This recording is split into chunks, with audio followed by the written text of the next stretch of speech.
और ये मेरा बेटा जो है ना थोड़ा दिमागी तवाज़ुन इसका ख़राब है, और ये जो है ना परेशान करता है। और मैं जो है ना क्या नाम है काम पे जाती थी, अब काम नहीं कर सकती हूँ इसकी वजह से।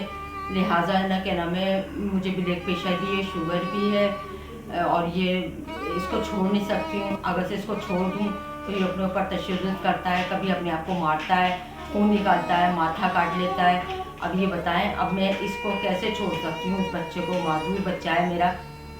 और ये मुझे जो पैसे आप लोग भेजते हैं इसकी मैं बहुत शुक्रगुजार हूँ कि आप लोग मुझे पैसे भेजते हैं, तो मैं जो है ना क्या नाम है दवा ख़रीद लेती हूँ, इसकी दवाई और अपनी दवाई ब्लड प्रेशर की और शुगर की ख़रीद लेती हूँ।